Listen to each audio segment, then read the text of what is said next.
let me be direct with you from the outset. What is unfolding right now in West Asia is not simply a diplomatic standoff between two governments with competing interests. It is something far more consequential. A structural confrontation between an imperial power in visible strategic decline and a nation that has over 4 decades of sustained pressure developed a remarkable capacity to absorb punishment and respond with precision. The question being asked in Washington is whether Iran can be broken. The question being asked in Tehran and increasingly in Moscow, Beijing, and every capital that trades oil is whether the United States has fundamentally miscalculated the cost of this confrontation. By the time we reach the end of this analysis, you will understand not only what is happening, but why the dominant Western framing of this crisis is incomplete, misleading, and in certain respects, dangerously self-as-serving.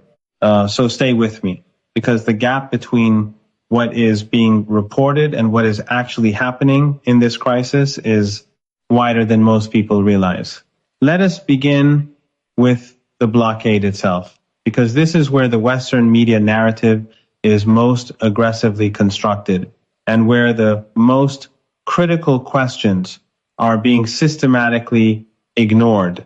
U.S. Central Command has announced with considerable fanfare that it has redirected the 42nd commercial vessel attempting to violate what Washington has declared a naval blockade of Iran. CENTCOM released figures suggesting that 41 tankers carrying 69 million barrels of Iranian oil valued at over $6 billion have been intercepted or turned away. These figures are presented in Western outlets as evidence of American strategic effectiveness, as proof that maximum pressure is working, that Iran is being squeezed into submission, that the blockade is achieving its intended objectives. But what comes next is even more revealing, because those very same headlines tell a completely different story if you read them with analytical discipline rather than ideological convenience. Consider what those numbers actually mean. 69 million barrels, $6 billion. These are figures being cited to demonstrate Iran's losses. But think carefully about what they simultaneously demonstrate.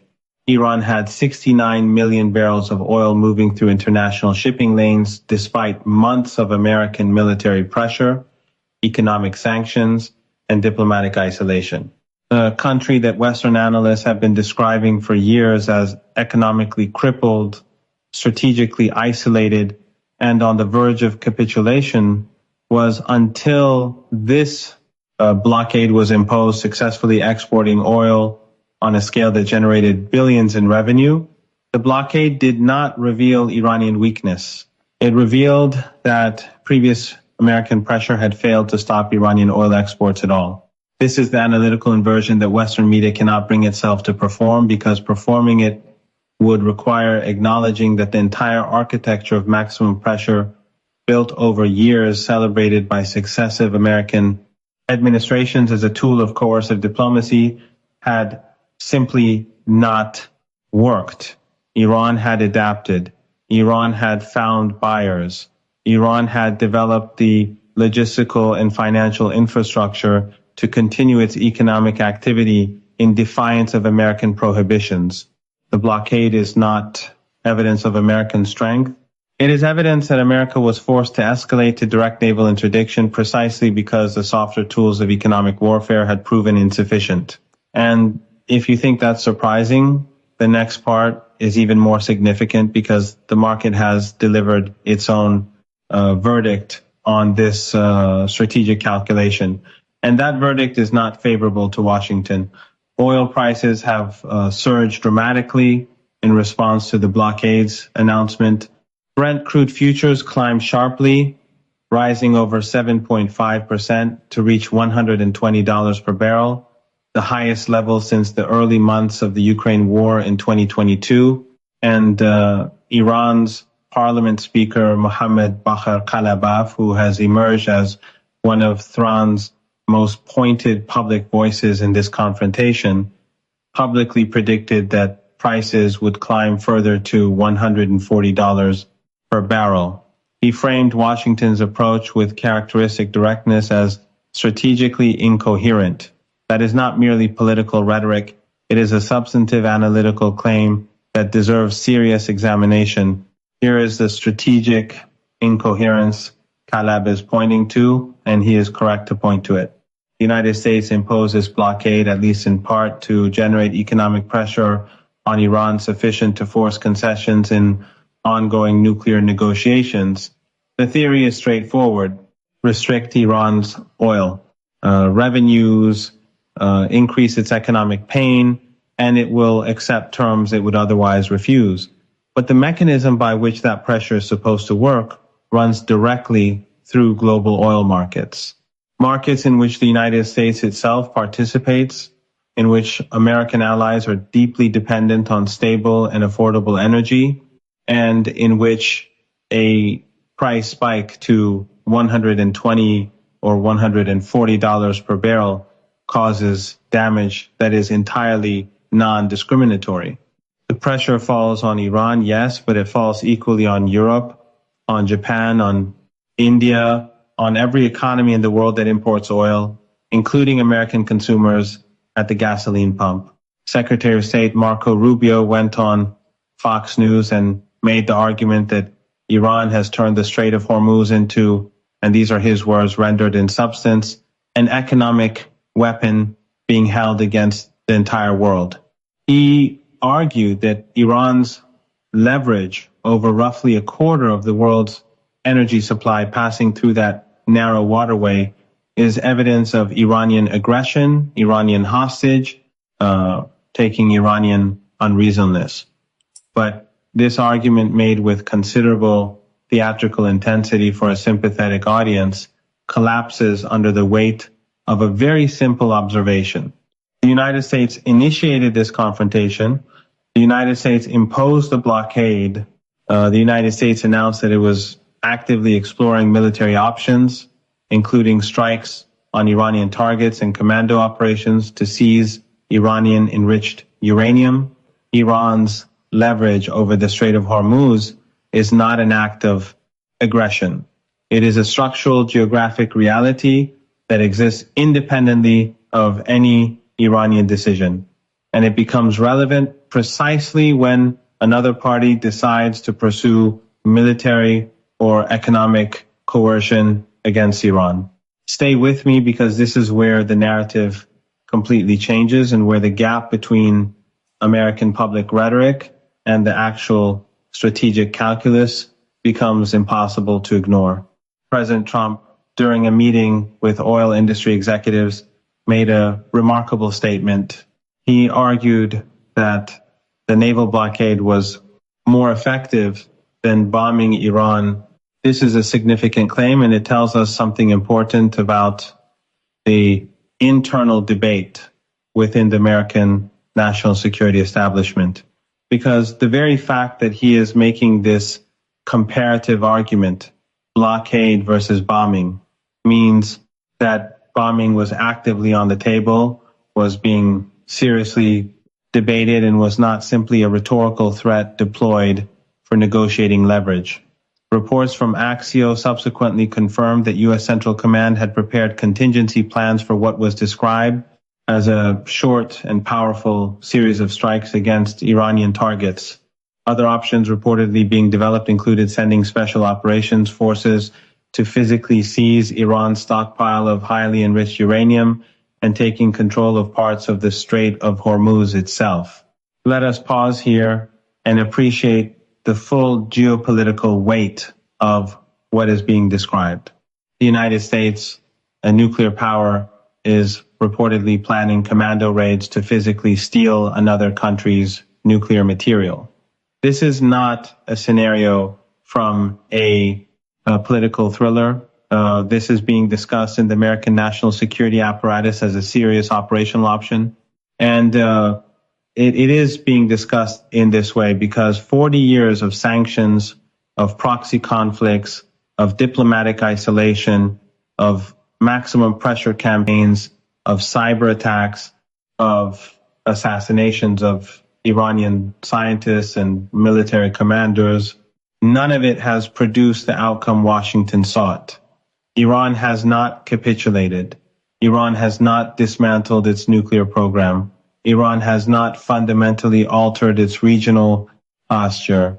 And so Washington, faced with the persistent failure of its preferred instruments of coercion, finds itself gravitating toward options that would have seemed extraordinary even 5 years ago.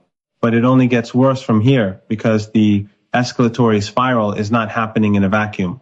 It is happening against a backdrop of active diplomatic engagement, fragile ceasefire arrangements, and a set of regional dynamics that make the consequences of miscalculation potentially catastrophic. Let us talk about what Iran actually said in response to all of this pressure, because this too has been substantially misrepresented. Iran's deputy foreign minister, speaking publicly about the ongoing standoff, made a statement that was careful, measured, and analytically precise. He said that war is not a solution to the current crisis and that diplomacy remains the most viable path forward. This is not a statement of weakness. This is a statement of strategic clarity. Iran is not refusing to negotiate. Iran is not refusing to discuss its nuclear program. What Iran is refusing to do and what the Islamic Republic has consistently refused to do across multiple American administrations, across multiple rounds of sanctions, across military strikes on its allies and its own territory, is accept what amounts to terms of surrender dressed up in the language of diplomacy. The distinction matters enormously, and it is one that Western coverage almost never bothers to draw. Retired Lieutenant Colonel Daniel Davis, an American military analyst with decades of experience in strategic planning, articulated this point with unusual candor when he observed that Iran is at the table. They are simply not agreeing to what are essentially demands for capitulation. He made a further observation that deserves serious weight. Another round of American strikes will not produce different results from the previous 40 days of strikes, but it will prompt Iran to strike targets it has not yet targeted, including assets belonging to American allies in the Gulf Cooperation Council and in Israel. The logic articulated by analysts like Daniel Davis is not based on speculation or abstract theory, but on a long and observable pattern of Iranian strategic behavior. Over several decades, Iran has consistently demonstrated that it does not respond to military pressure in a linear or submissive way. Instead of collapsing under coercion, it adapts. It expands the scope of confrontation, distributes pressure across multiple regional theaters, and increases the cost for its adversaries in ways that are often indirect but strategically significant. This adaptive model of response is central to understanding why repeated cycles of sanctions, strikes, and containment have failed to produce the political transformation Washington has sought. What makes the current phase of this confrontation particularly significant is that it is no longer confined to a bilateral framework between the United States and Iran. It is increasingly embedded in a wider geopolitical structure in which major external powers are actively shaping the environment. Among these, Russia's role has become especially prominent. Reports of high-level communication between Russian leadership and U.S. political figures, including lengthy discussions involving warnings against military escalation, reflect Moscow's growing concern over the trajectory of the crisis. According to these accounts, Russian President Vladimir Putin has explicitly cautioned against military action targeting Iran, emphasizing that such steps would carry consequences not only for the immediate region, but for the broader international system. The Kremlin's framing has reportedly been unusually direct, highlighting the potential for widespread destabilization in the event of strikes against Iranian territory or infrastructure. At the same time, Russia has reiterated its public support for diplomatic resolution, positioning itself as a potential intermediary rather than a passive observer. One of the more striking elements emerging from these discussions is the suggestion that Russia could play a facilitating role in any future nuclear arrangement involving Iran. In this context, proposals involving Russian oversight or participation in the management of Iranian enriched uranium have been floated as part of a potential compromise framework. While the feasibility and political acceptability of such arrangements remain uncertain, their very appearance signals an important shift in diplomatic dynamics.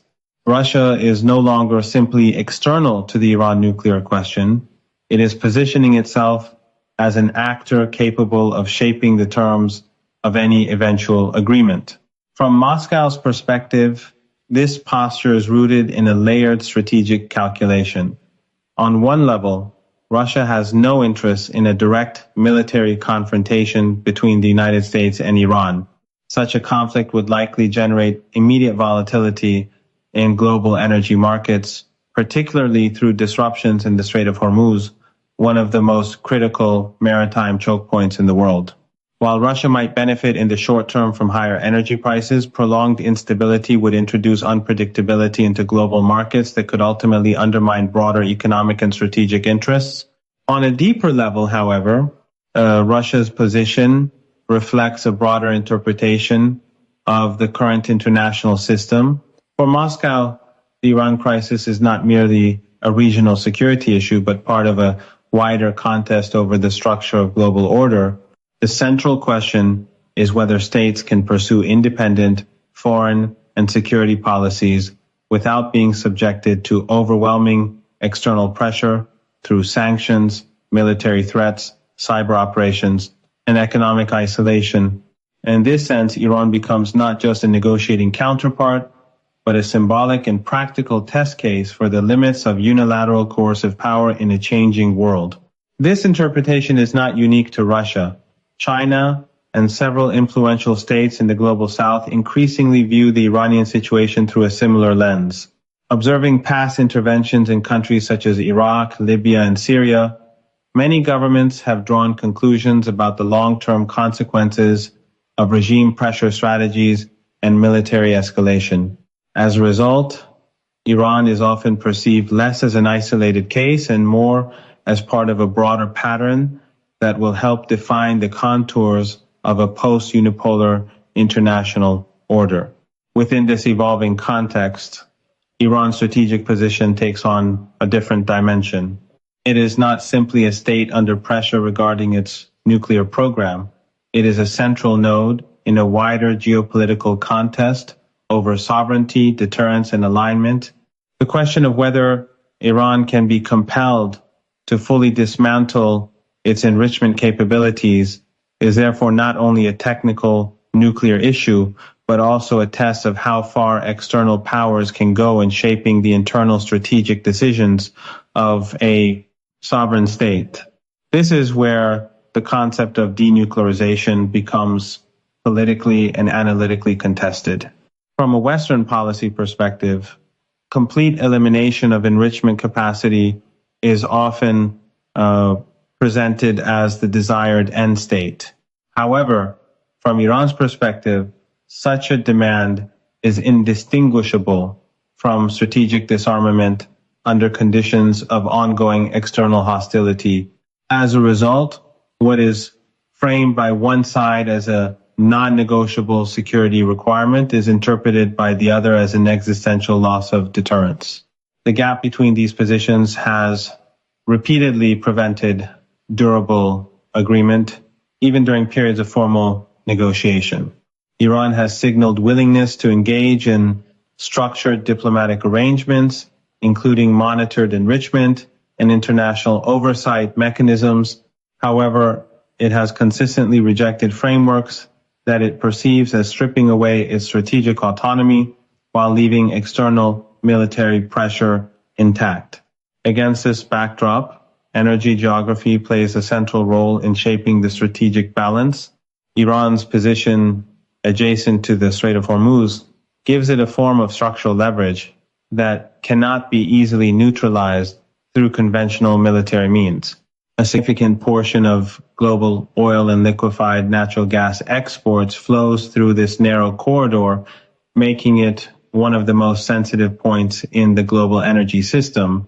Even the perception of risk in this region is sufficient to influence global commodity prices and economic expectations. Market responses have already reflected this sensitivity. Oil prices tend to react sharply to escalation narratives, factoring in not only current supply conditions, but also potential disruption scenarios. In such an environment, economic pressure becomes multidirectional. While sanctions aim to constrain Iran's economic capacity, the risk of disruption to global supply chains introduces counterpressure on energy importing economies and increases systemic volatility. Militarily, the situation is equally complex. Claims regarding the extent of degradation of Iranian military capabilities are difficult to reconcile with observable regional dynamics. Despite sustained pressure and targeted operations over time, Iran continues to maintain operational missile capabilities and influence through aligned regional networks.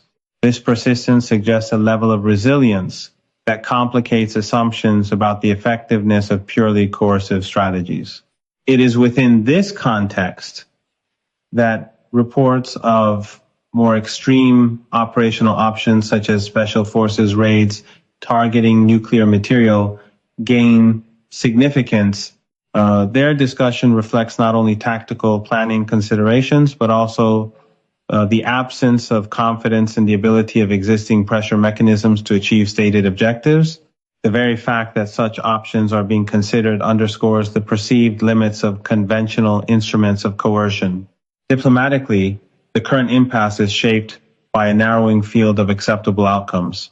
Iran's stated willingness to negotiate is conditioned by its insistence on retaining core elements of its nuclear infrastructure under sovereign control. Conversely, maximalist demands for complete dismantlement of enrichment capabilities leave little room for compromise.